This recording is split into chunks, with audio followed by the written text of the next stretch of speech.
What's up guys, it's Drac, and this is another Zombie Strike Revenge Blaster. I thought that I had gotten both of these because they were the only two that I found in Canada, but then lo and behold, Amazon, in addition to taking over the entire resale world, or retail world rather, had all of them. So there was one that I missed. This is the pistol, and I'm thrilled that there is a pistol variety, even if it does not have a pressurized cavity. But this is the Zombie Strike Revenge Infector. So this is the smallest and least expensive of them. And hey, it's on Amazon. But you've got the waterlogged zombie hands coming out to do their dastardly deeds. And we have the Super Soaker and Nerf branding, as well as that same sort of corroded green into blue aesthetic here. But let's go ahead and pop the Infector out. Now, it is, of course, giving us a range claim of 40 feet and a capacity of 12 fluid ounces. 12 fluid ounces is not a lot, guys. That's a can of Coke in the United States. So that means that this right here is pretty much it.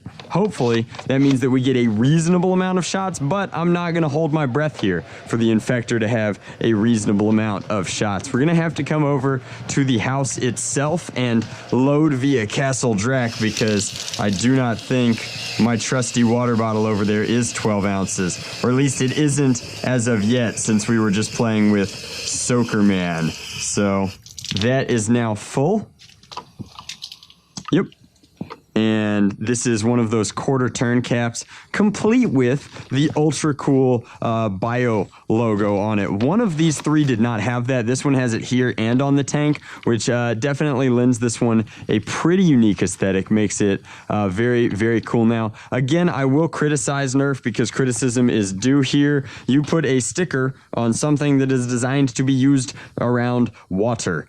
Do you see where I'm going with that, Hasbro? That is a no-go. That's like back when you used to put batteries in these things, and I know that you kind of pressurize the compartments, but kids leave Super Soakers outside and they get corroded and they get sun bleached, and not everything works the way that it's supposed to, and next thing you know, you have nasty battery acid water. This is the same sort of way in that this sticker will eventually get destroyed after one pool party. So full deco on one side, complete with sticker and blacked out logos. The Infector logo with the radioactive as the letter O is just absolutely cool. And then the corrosion kind of hides all the warning labels and copy on the one side. So that is pretty nice. Plus, you do get at least part deco on this side. Handle, actually remarkably comfortable. Plenty big and with a sort of fencing grip. There is a hole in the back here, I guess to wick pressure, but it's also losing us ammunition. And blaster in general is a little bit leaky. You guys can see that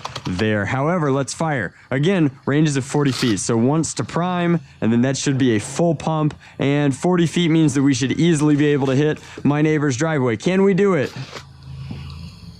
Close, no cigar. I'd say ranges of about 30 feet. Firing here, we can hit the tree. I did not bring out my blaster board's target. I should have, so that we could get a relative feel for stream, but I do want to point out that the lack of trigger and CPS system on these things means that you'll notice when I fire off into the distance, even with like a relatively stable, like locked arm into my body, we get a little bit of wobble as you pull in. And I can exaggerate it like I am there, but even trying to be like as tight as I can, there's still a little wobble. So I do really miss the Super Soakers of my personal Vamplet years. They were much cooler, much more powerful. However, the aesthetic on this is very neat, and this one in particular was not particularly expensive. But man, what do I have to do to get a trigger again? See, like, look at that wick hole just hit this ultra sweet Body by Nerf merch just like that. So this is the Infector. It is a pistol. It is not bad. However, it does not give you any sort of pistol cred, as it's not like you can hero mode be like, yeah, Infector, pew pew, because instead you have to hold it out and be like, wait, I need both hands to use this because it's not really a sidearm, it's a pseudo primary. Ooh, you can almost spin it. Here, wait. I've been told recently that this is my test for whether or not a pistol is cool, is whether or not you can spin it. And there's just enough of a lip on here that you can barely centripetal it around. But this is pretty cool.